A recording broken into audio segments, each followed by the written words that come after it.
नमस्कार विद्यार्थी मित्रांनो, सर्वज्ञ एज्युकेशन या युट्यूब चॅनलवर तुम्हा सर्वांचे पुन्हा एकदा स्वागत आहे. या अगोदरच्या व्हिडिओमध्ये आपण कलम 79 ते कलम 123 मधील सर्व कलमे पाहिली होती. ही सर्व कलमे संसदेशी संबंधित होती. या व्हिडिओमध्ये आपण कलम 124 ते कलम 151 पाहणार आहोत. ही कलमे सर्वोच्च न्यायालयाशी संबंधित आहेत. या कलमांचा उल्लेख घटनेच्या भाग 5 मध्ये करण्यात आला आहे. तुम्ही जर चॅनलवर नवीन असाल तर चॅनलला सबस्क्राईब करा. व्हिडिओला सुरुवात करूया. त्यामध्ये आहे भाग 5 हा भाग सर्वोच्च न्यायालयाशी संबंधित आहेत. सर्वोच्च न्यायालयाशी संबंधित कलमे कलम 124 ते कलम 147 मध्ये आहेत. त्यामध्ये पहिले कलम आहे कलम 124. यामध्ये सर्वोच्च न्यायालयाची स्थापना आणि संरचना दिली आहे. त्यानंतर आहे कलम 125. यामध्ये न्यायाधीशाचे वेतन. कलम 126 हंगामी सरन्यायाधीशांची नियुक्ती जी की राष्ट्रपती मार्फत केली जाते. त्यानंतर आहे कलम 127 तदर्थ न्यायाधीशांची नियुक्ती. कलम 128 यामध्ये सर्वोच्च न्यायालयाच्या न्यायपीठामध्ये निवृत्त न्यायाधीशाची उपस्थिती. पुढचे कलम आहे कलम 129. हे काय? सर्वोच्च न्यायालय हे अभिलेख न्यायालय असणे. म्हणजे सर्वोच्च न्यायालयाने यापूर्वी दिलेले निकाल हे सर्व रेकॉर्ड केले जातात, त्याला अभिलेख न्यायालय असे म्हणतात. आणि सर्वोच्च न्यायालयाला अवमानाबद्दल शिक्षा करण्याचा अधिकार आहे. जर सर्वोच्च न्यायालयाची कोणी अवमान केला तर त्याला शिक्षा करण्याचा अधिकार सर्वोच्च न्यायालयाला आहे. त्यानंतर आहे कलम 130 सर्वोच्च न्यायालयाचे कार्यस्थान. म्हणजे सर्वोच्च न्यायालयाचे स्थान कुठे असेल तर दिल्लीमध्ये. कलम 131 सर्वोच्च न्यायालयाचे प्रारंभिक अधिकार क्षेत्र. हे काय कशाशी संबंधित तर मूलभूत अधिकाराशी संबंधित आहे. जर एखाद्या व्यक्तीच्या मूलभूत अधिकाराचे हनन झाले असेल तर तो डायरेक्ट सर्वोच्च न्यायालयात जाऊ शकतो. यास काय सर्वोच्च न्यायालयाचे प्रारंभिक अधिकार क्षेत्र असे म्हणतात. त्यानंतरचे कलम आहे कलम 132 विवक्षित प्रकरणी उच्च न्यायालयाकडून आलेल्या अपिलांबाबत सर्वोच्च न्यायालयाचे अपिलीय अधिकार क्षेत्र.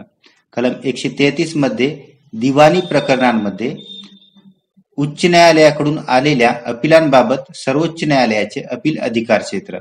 कलम 134 फौजदारी प्रकरणाबाबत सर्वोच्च न्यायालयाचे अपील अधिकार क्षेत्र.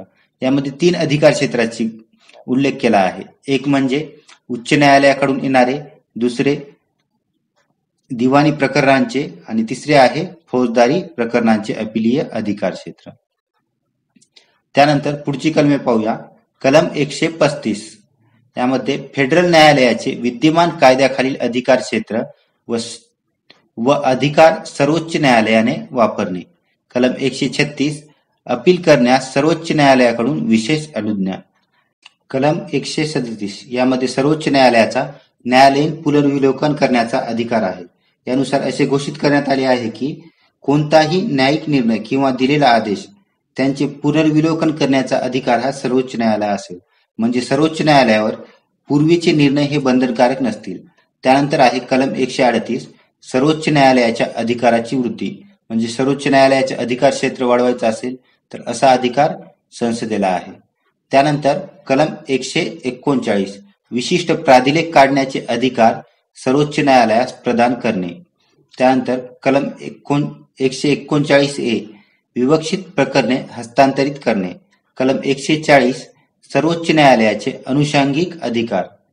त्यानंतर पुढचे कलम आहे कलम 141 सर्वोच्च न्यायालयाने घोषित केलेला कायदा भारताच्या राज्यक्षेत्रातील सर्व न्यायालयांवर बंधनकारक असेल. त्यानंतर कलम 142 मध्ये सर्वोच्च न्यायालयाचे हुकुमनामे, आदेश यांची अंमलबजावणी व प्रकटीकरण इत्यादी संबंधीचे आदेश. कलम 143 मध्ये सर्वोच्च न्यायालयाचा सल्ला घेण्याचा राष्ट्रपतीचा अधिकार. हा कलम महत्वपूर्ण आहे. सध्या राष्ट्रपती द्रौपदी मुर्मू यांनी 14 प्रश्न विचारली आहे सर्वोच्च न्यायालयात, तीही याच कलमाच्या अधिकाराअंतर्गत, ज्याद्वारे राष्ट्रपती द्रौपदी मुर्मू यांनी सर्वोच्च न्यायालयाशी सल्ला मागितला आहे. त्यानंतर कलम 144 मुलकी व न्यायिक प्राधिकारी सर्वोच्च न्यायालयाच्या सहाय्यार्थ कार्य करतील.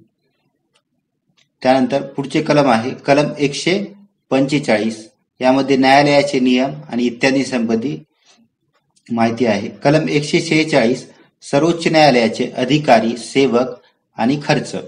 कलम 147 घटनेचा अर्थ लावण्याचा अधिकार हा फक्त सर्वोच्च न्यायालयालाच असेल. त्यानंतर पुढे भारताचा नियंत्रक व महालेखा परीक्षक या संबंधित कलम आहे कलम 148. यामध्ये भारताचा नियंत्रक व महालेखा परीक्षक याची तरतूद करण्यात आली आहे.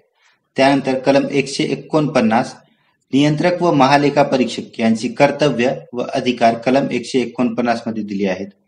कलम 150 मध्ये संघराज्याच्या व राज्याच्या लेख्यांचा नमुना, कलम 151 मध्ये लेखापरीक्षण अहवाल दिला आहे.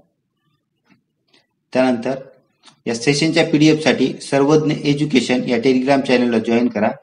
व्हिडिओला लाईक करा. तुम्ही जर चॅनलवर नवीन असाल तर चॅनलला सबस्क्राईब करा.